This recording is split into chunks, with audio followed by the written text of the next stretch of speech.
It happened in an instant. Some rubbing alcohol, a lighter, and absolute terror. It was just extreme heat and flames, and it seemed like the whole house was on fire. The house was not on fire, but Melvin McDaniel was. His arms, chest, and hands engulfed in flames. He battled to tear off his burning clothes. I finally ripped them off, and I was standing in the kitchen naked. I could see my skin on parts of my shirt on the floor. I could see it smoldering. See it and smell it. The putrid odor of burning human flesh. The smell was awful. And the aftermath was too. McDaniel spent more than a month in the hospital and suffered through 8 operations. He still carries around the scars, and it is a heavy burden. A daily reminder of the woman McDaniel says intentionally set him on fire, burning away his flesh, his ego, and his peace of mind. That woman was his girlfriend. Was she trying to kill you? I think so. And if he's right, she would certainly not be the first.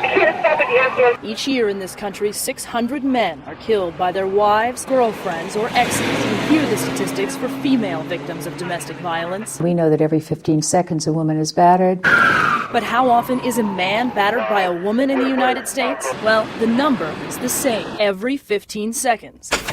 At least according to Richard Gellis. Gellis is considered one of the country's leading experts on domestic violence. He has made a career of talking to victims and perpetrators, and what he's discovered is that the women are as likely to initiate the violence as are the men. And it might surprise you to know that Gellis says 1/4 of all domestic violence cases involve men who don't hit back. That's what the numbers say. But in this room in Sacramento, California, you'll find the people who back them up. Somebody was going to die in my house. I was ready to fight to the death over who didn't change the toilet paper roll. These 3 women have all been locked up for violent behavior, usually against a husband or boyfriend. The women have also done time in an anger management class run by Claudia Diaz. Do you think people would be surprised how many women come here? Amazed. I think they would be surprised how many women engage in physical violence. The Sacramento program is one of just a handful of anger management programs in the U.S. targeted toward women who abuse their male partners. You think that can't nothing happen to you. I mean, you just can go through life and do it and hit and slap and punch. And I thought it was really cool to be a tough guy. Yeah, defend yourself. So if there are men who are victims of domestic violence, it seems that there would be shelters to house those men. But we searched the whole country and found just one domestic violence shelter that accepts men. We found it here in the middle of the California desert. We can't show you the outside of the shelter because we want to protect the men, women, and children who stay here. We can show you the inside, places where those children can finally play without fear.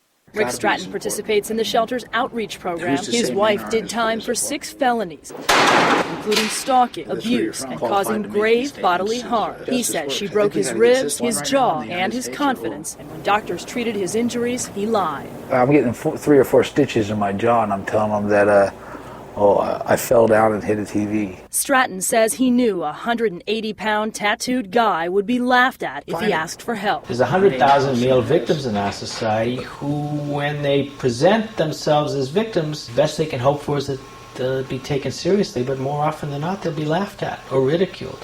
What do you mean? You let your wife hit you? Why would you let your wife hit you? Hit her back. But Stratton swears he never did.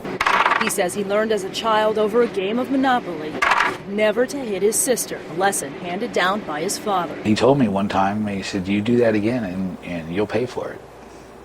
You don't hit girls. A very different lesson from the one many little girls learn. I was taught if any man ever says anything to me that's inappropriate, I get to slap him. I can't think of anything bad enough. And Hollywood teaches that lesson too.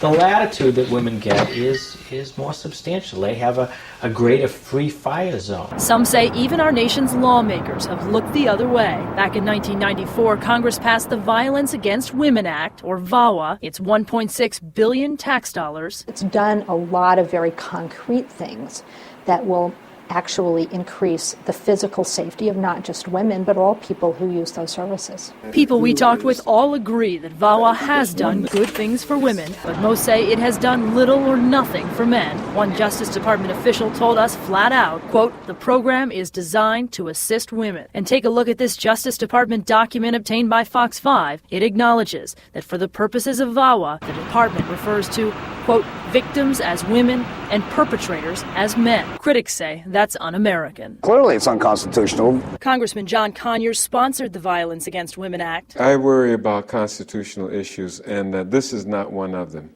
National Organization for Women Executive Vice President Kim Gandy is one of VAWA's strongest advocates. She says the bill does not discriminate. Most all of the provisions are quite gender neutral.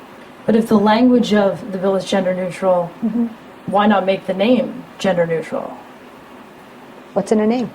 Maryland Congresswoman Connie Morella says that there is something in a name. She says the Violence Against Women Act is called that because more often than not, women are the victims of what used to be called a dirty little secret. That secret really affected women far more than men. And women were contained within their little shell as a hostage. She's right. Women are more likely to be victims. Morella admits they are perpetrators too. In fact, Richard Gellis says there are 2 million women in the U.S. who hit their male partners.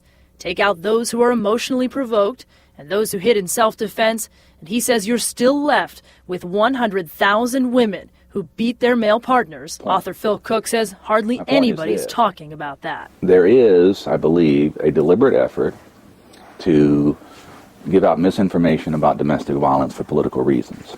Cook penned the only book ever written that focuses strictly on male victims of domestic violence. He's been speaking out, so has Barbara Ladine. Ladine works for a group called the Independent Women's Forum. She's a regular critic of some of VAWA's biggest supporters. I think the average taxpayer would be appalled.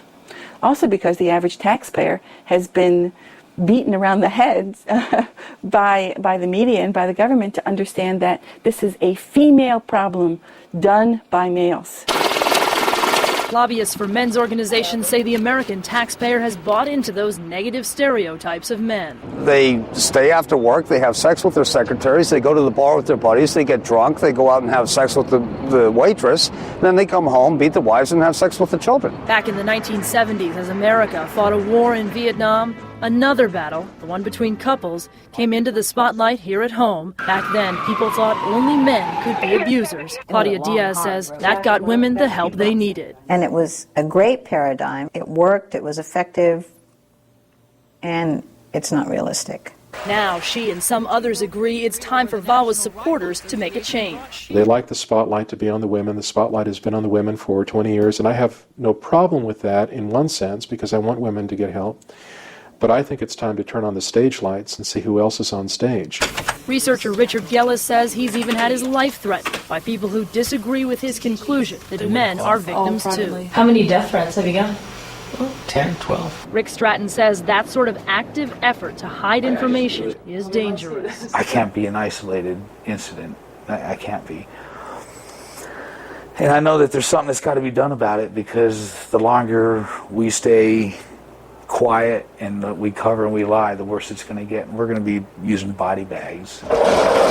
Counselors say not dealing with both sides of domestic violence means in the long run, kids suffer. In the final analysis, it doesn't matter whether dad's hitting mom or mom's hitting dad, the children are watching and they're learning the wrong lesson. The children learn to use violence in their homes, and they pick people who know that dance, and the violence just keeps going on and on and on. On and on as children grow up and live in the shadow of their parents' mistakes.